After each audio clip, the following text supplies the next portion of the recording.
अस्सलाम वालेकुम जी। आज हम बनाएंगे दाल माश बिल्कुल होटल स्टाइल, जिसके लिए सबसे पहले तैयार किया जाता है रोगन। रोगन असल में होता क्या है, बनता कैसे, ये किस बला का नाम है, ये सारी चीजें डिस्कस करेंगे आज इस वीडियो में। बिस्मिल्लाहिर्रहमानिर्रहीम। सबसे पहले तो हमने दाल जो है इसको बॉईल कर लेना है। दाल बॉईल करनी तो सभी को आती है, बस आपने इस बात का ख्याल करना है कि दाल को इतनी अच्छे से बॉईल करना है कि दाल का दाना भी ना टूटे और दाल अच्छे से गल भी जाए। ये आप देख सकते हैं कि दाल कितनी अच्छी तरह से मैंने बॉईल की है, बिल्कुल सॉफ्ट। इसी तरह से आपने इसको बॉईल कर लेना है। और सबसे पहले हमें चाहिए एक प्यारी सी कढ़ाई। इसमें मैंने लिया है घी और इसमें मैंने शामिल कर दिया एक मीडियम साइज़ का बारीक चॉप कट किया हुआ प्याज। आजकल मुझे पता नहीं कौन सा नया शौक चढ़ा हुआ है, मैं हर चीज़ घी में बना रही हूँ। दिल कर रहा है कि हर चीज़ घी में बना के खाऊं।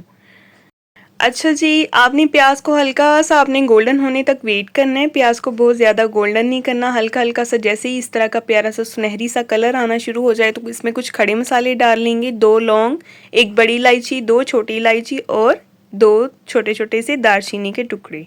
मिक्स करेंगे अच्छे से और ये मसाले जो हैं ये प्याज के साथ ही क्रैकल हो जाएंगे, इनकी प्यारी सी खुशबू आ जाएगी प्याज में। और ये देखिए प्याज का कलर चेंज होना शुरू हो गया तो हमने इसमें फ़ौरन शामिल कर देना है अदरक और लहसुन का फ्रेश कुटा हुआ पेस्ट। और साथ ही आपसे गुजारिश है, अगर आप मेरे चैनल पे नए हैं तो मेरे चैनल को सब्सक्राइब कर दें, वीडियो को लाइक कर दें, बेल आइकन को ऑन कर दिया करें ताकि आपको हर नई आने वाली वीडियो का नोटिफिकेशन मिले। ये जो दाल माश होती है ना, ये बहुत ही कम लोगों से सही बन के तैयार होती है, लेकिन जब ये अच्छी बनी हो ना तो यकीन करें ये गोश्त से बढ़ के मज़ा देती है।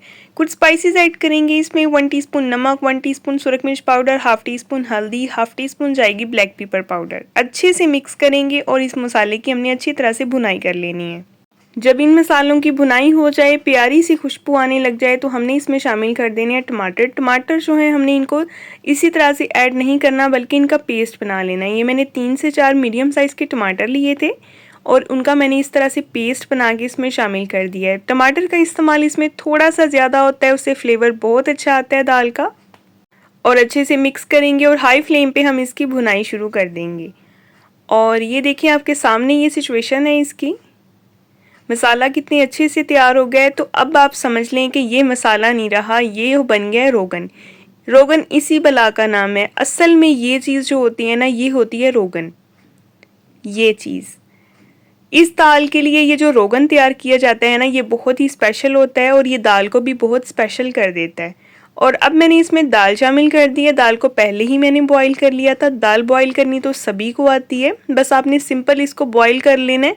और इस बात का ख्याल करना है कि दाल जो है वो खड़ी खड़ी भी हो और अच्छे से कुक भी हुई हो, लेकिन वो टूटा ना हो। उसका दाना जो होता है ना दाल का, दाल टूटी टूटी ना हो, ओवर बॉईल ना हुई हो, बस इन्हीं चीज़ों का आपने ख्याल रखना होता है। अच्छे तरीके से इसको मिक्स करेंगे और अब मैंने इसमें शामिल कर देना है थोड़ा सा पानी, ताकि दाल जो है वो बिल्कुल स्मूथ सी हो जाए, इसकी ग्रेवी में थोड़ी सी स्मूथनेस आ जाए। इसको मिक्स करेंगे। ये दाल ऐसी दाल है कि इसको स्पेशल लोग होटल्स में जाके खाते हैं, वहाँ पे इतना इतना इसका बिल पे करते हैं। तो अगर आप इस रेसिपी को इस तरीके से बनाएंगे ना तो यकीन करें कि आपको बाहर से ये दाल खाने की ज़रूरत नहीं पड़ेगी। अब मैंने इसमें कुछ और स्पाइसेस ऐड किए हैं। 1 टीस्पून सफ़ेद ज़ीरा पाउडर और 2 टीस्पून जो है वो खुश्क धनिया पाउडर इसमें शामिल किया है। इसको मिक्स करेंगे अच्छी तरह से।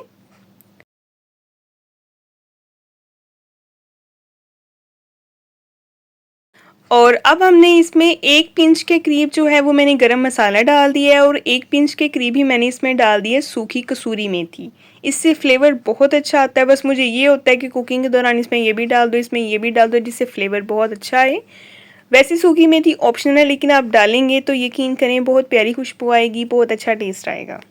5 मिनट के लिए इसको मैंने कवर किया था। 5 मिनट के बाद घी जो है वो सेपरेट हो गया है। इसके ऊपर मैंने डाल दी हैं 2 से 3 बारीक बारीक सी कटी हुई हरी मिर्चें, थोड़ा सा हरा धनिया फ्रेश कटा हुआ। मिक्स करेंगे इसको।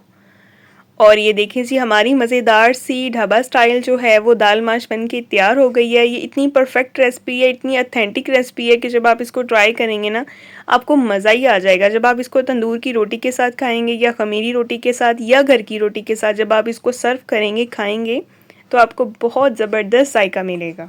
इसकी फ़ाइनल लुक अभी मैं आपको दिखाऊंगी। इसको डिश आउट करते हैं और ये देखें जी, अभी इस दाल की फ़ाइनल लुक है बहुत ही बेहतरीन ज़बरदस्त सी, बहुत मज़े की बन के तैयार हो गई है। अगर आप चाहें तो घी या ऑयल जिसमें भी आप बना रहे हैं आप थोड़ा एक्स्ट्रा डाल लें, लेकिन मुझे इसी तरह से अच्छी लगती है। कल मिलेंगे नेक्स्ट। अल्लाह हाफिज़।